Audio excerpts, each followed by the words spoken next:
le sujet de la semaine. On va parler de quoi cette semaine ? Vous avez des idées ? Ultra cringe. On peut dire que c'est vraiment nul ou pas ? Elle a osé. Le sujet de cette semaine, on va parler santé mentale parce qu'on est quand même dans un contexte qui peut rendre légitimement un petit peu anxieux, notamment grâce aux réseaux sociaux.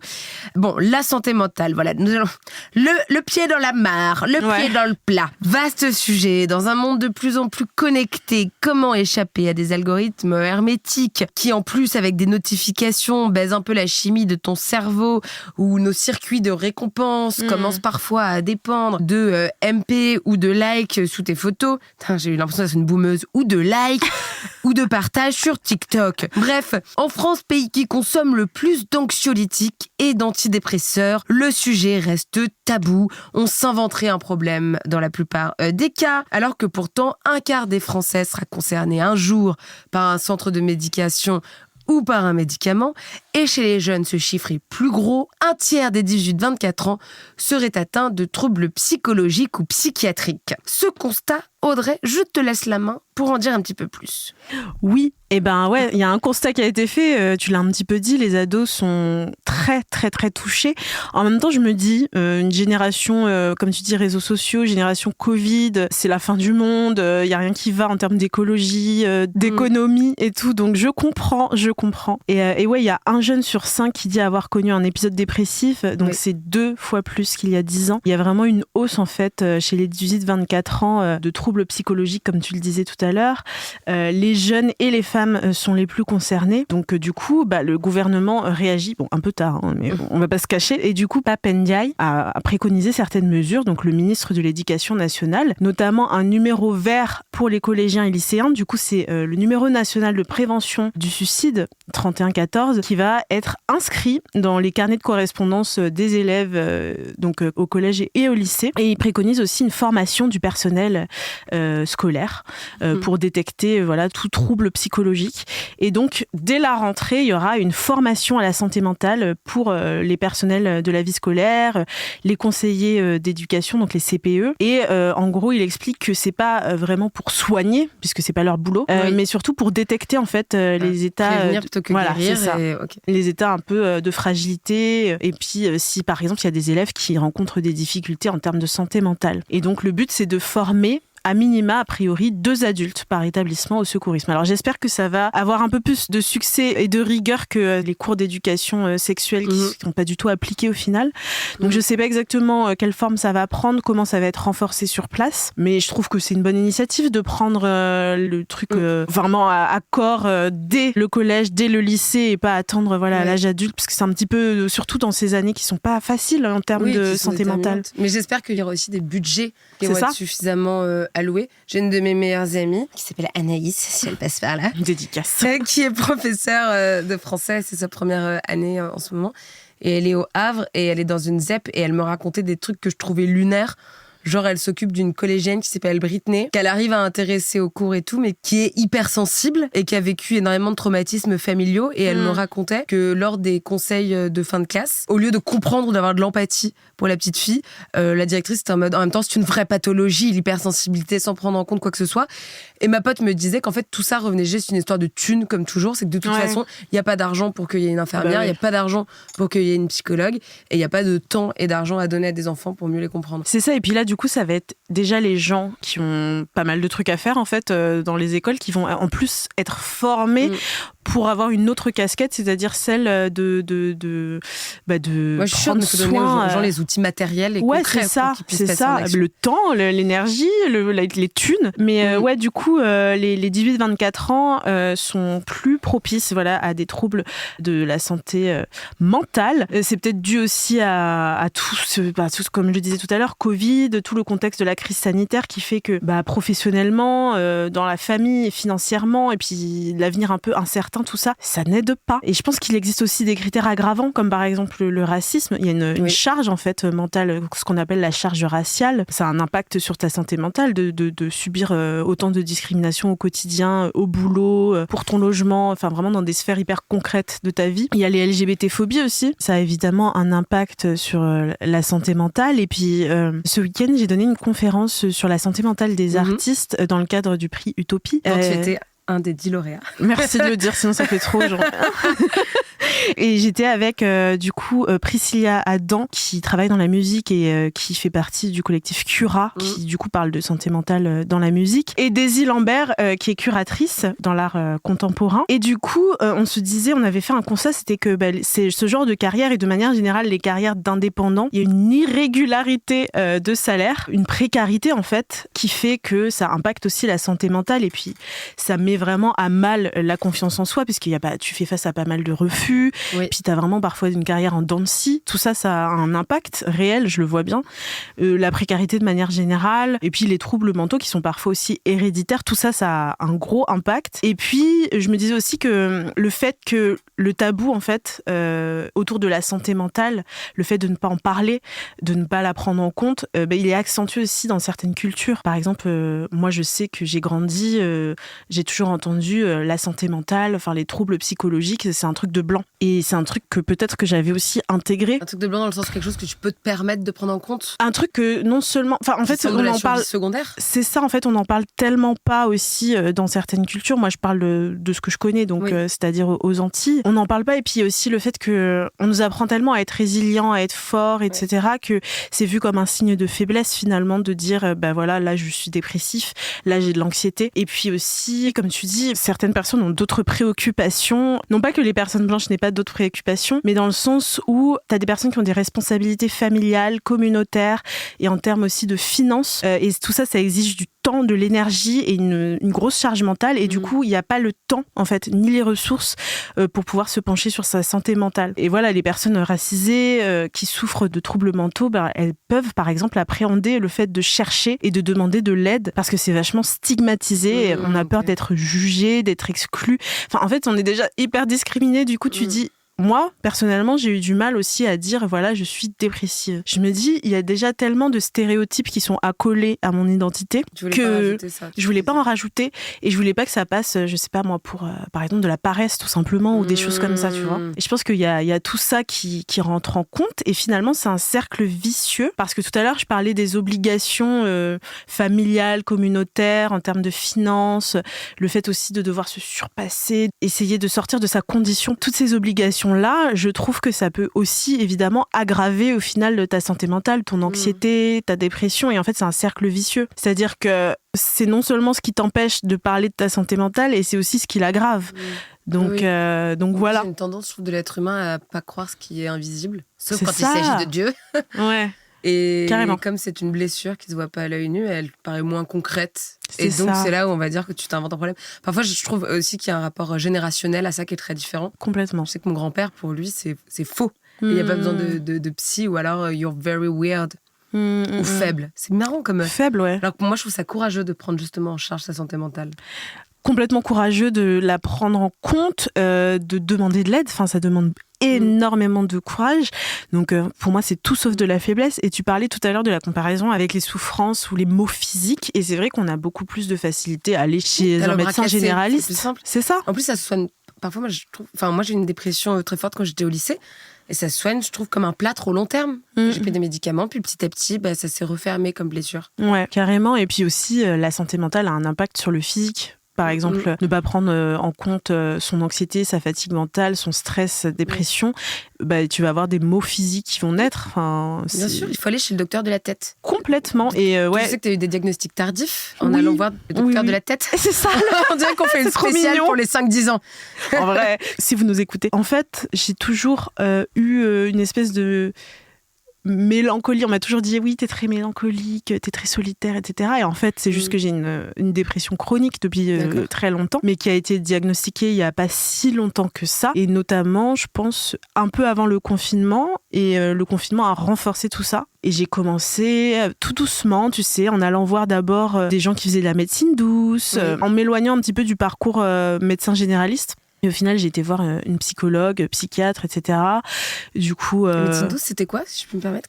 Genre des soins... Ouais, c'était des soins liés aux énergies, liés à la respiration et tout. Ça m'a aidé sur le court terme. Mais sur le long terme, je pense que j'avais vraiment besoin aussi d'un autre accompagnement qui était Mais pour le c'était ta coup un peu première plus marche. classique. Voilà, c'était ma première Ok. marche. Je pense que ma première marche, c'était aussi le développement personnel, tu Ah sais. oui. Il y a quelques années, tu sais, les livres un peu genre prendre confiance en soi, etc. Oui. Et en vrai, personnellement, je pense que je suis pas toujours pour ce genre de livre. Je pense que ça aide, mais que ça responsabilise beaucoup. Et ça fait Ah, beaucoup bien sûr. culpabiliser. Dans Et il y a des ta vie, choses, en fait, qui c'est sont toi, pas... c'est censé être ton propre héros. C'est ça, qui sont pas de notre fait, en fait. Genre, par exemple, en Mais une étant... dépression chronique, c'est pas de ton fait. Ouais, C'est- mais Tout ça comme ça. dans ou- le sens où, justement, il y a des choses du monde extérieur qui favorisent tout ça.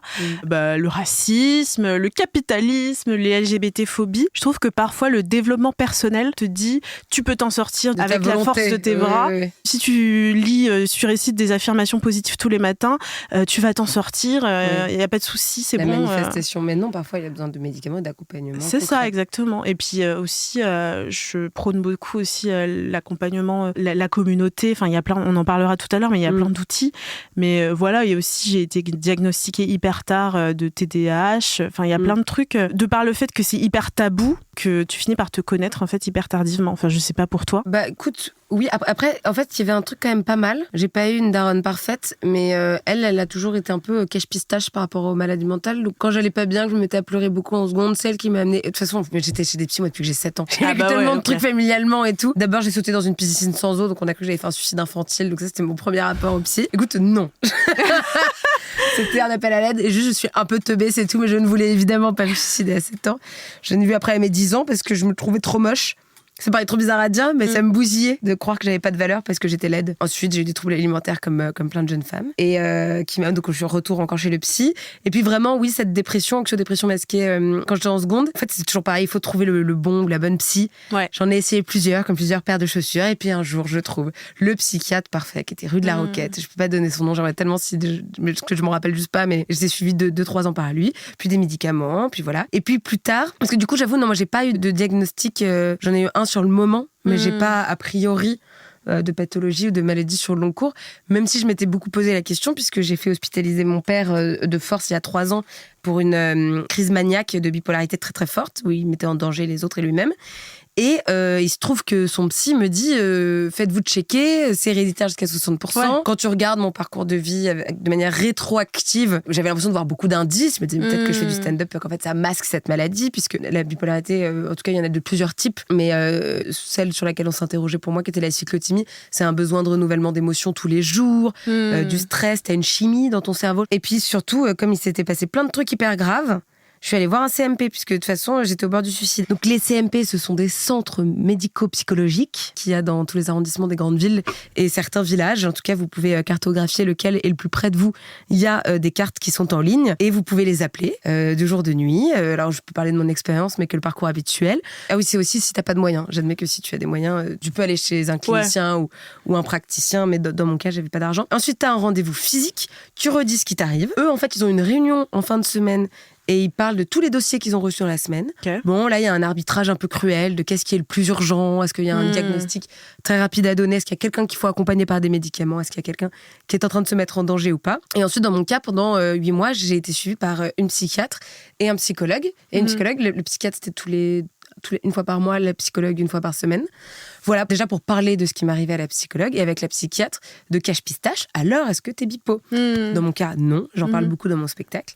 Et puis au bout d'un certain temps, j'ai dû partir du CMP puisque justement, il y avait des cas plus graves que moi dont il fallait s'occuper. Ce sont des infrastructures tellement importante dans le tissu de prise en charge de la santé mentale et tellement délaissée par les services publics. Il y a de moins en moins de places et de moins en moins de salaires qui y sont versés.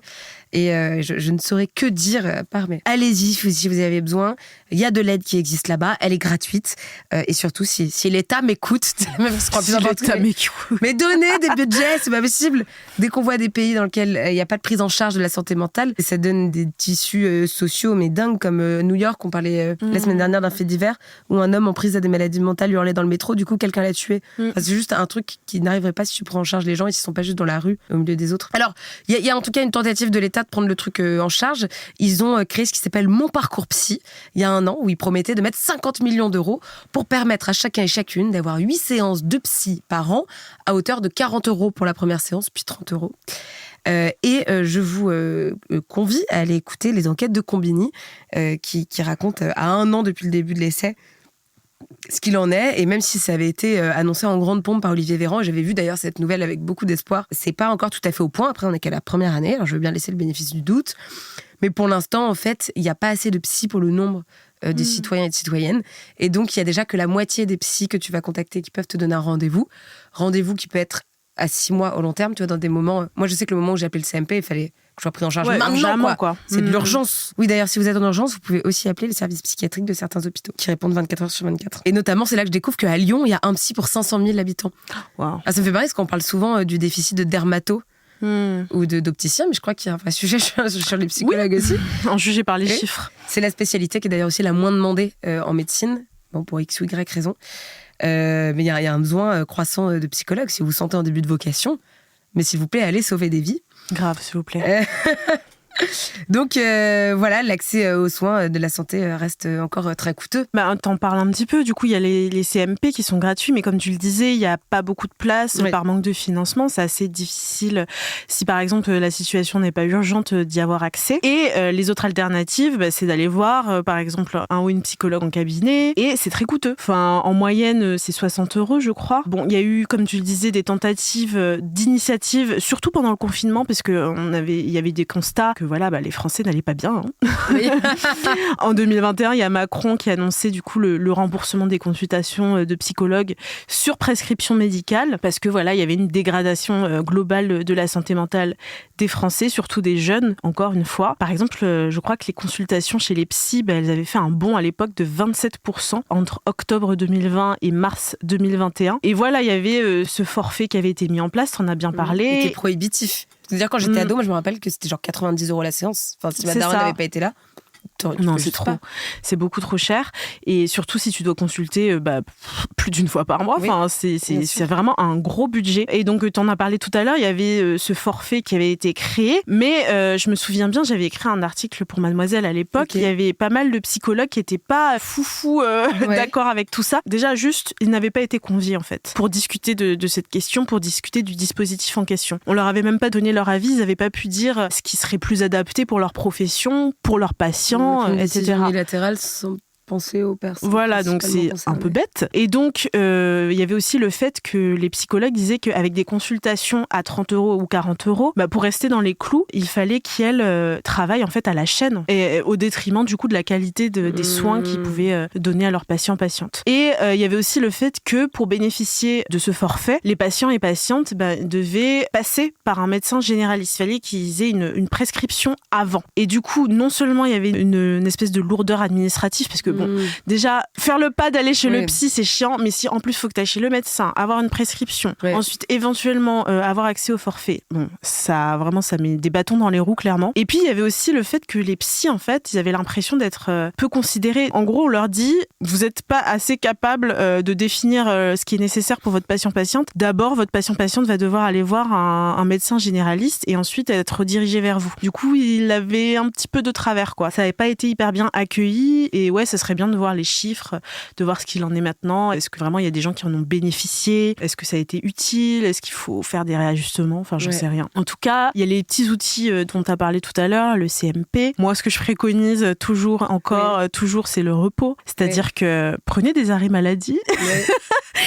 Reposez-vous, prenez soin de votre santé mentale, écoutez votre corps, écoutez votre mental, et on s'écoute pas assez, on se repose pas assez, on a l'impression, moi j'ai beaucoup culpabilisé de me reposer, de m'écouter, et de juste, si j'avais pas envie, de me lever, d'aller faire telle ou telle chose parce que santé mentale, parce qu'anxiété, il y a beaucoup de choses qui te font culpabiliser, donc je prône le repos. Ouais, la fin de la culpabilité. C'est ça. Moi je prends note de ce conseil. Mais c'est difficile.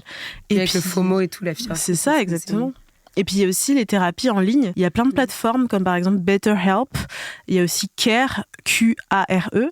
Il y a aussi PsyNU. Donc il y a plein de thérapies au final en ligne. Donc c'est soit par visioconférence. Il y a aussi des chats de psy. J'ai pas testé, je ne sais pas ce que ça vaut. Il y a même les intelligences artificielles, mais il faut faire gaffe, pour rappel, parce que on avait parlé, de l'intelligence artificielle qui avait poussé quelqu'un au suicide. Donc allez voir des vrais gens. Et je conseille aussi d'être entouré. Après, c'est pas toujours facile. Je vous conseille d'être bien entouré. C'est pas forcément de notre fait, mais en tout cas d'essayer d'être le mieux possible entouré. Je sais que c'est difficile de demander de l'aide quand on est au fond du trou, on a envie de voir personne, mais la communauté, c'est hyper important en termes de santé mentale, parce que non seulement les gens peuvent vous écouter ou juste être présents. Moi, parfois, franchement, juste une présence à côté de moi, ça me suffit. Même on parle pas, juste tu es là, ça me suffit. Et on parlait tout à l'heure des réseaux sociaux, et il y a des réglages qui peuvent être faits directement dans les applications pour éviter certaines news. Par exemple, on peut filtrer des mots clés qui peuvent nous trigger. Par exemple, si on n'a pas envie d'entendre parler de violences sexuelles parce que ça nous touche trop, ce que je peux comprendre, on peut par exemple sur Twitter aller dans les réglages et puis retirer ce mot clé, comme ça on verra pas en fait toutes les news qui ont trait à ça. On peut aussi se désabonner tout simplement des comptes qui nous font du mal ou qui nous plombent. Enfin, je sais que par exemple en termes d'image, de corporelle. Avant, je suivais pas mal de mannequins, de personnes comme ça, et en fait, ça me fuckait mon image, l'image de moi-même. Je me suis désabonnée, ça m'a fait beaucoup de bien. Et puis, il y a aussi pour les réseaux sociaux, sur iPhone, tu peux mettre une limite de temps pour ne pas passer trop de temps sur ces réseaux sociaux qui peuvent parfois être fatals pour notre santé mentale. Absolument. Du coup, prenez soin de vous, les amours. N'hésitez pas à vous faire du bien en prenant les devants et en réglant, par exemple, votre téléphone pour que ça vous donne moins d'anxiété sociale. On vous embrasse très fort. Vous êtes des rois et des reines.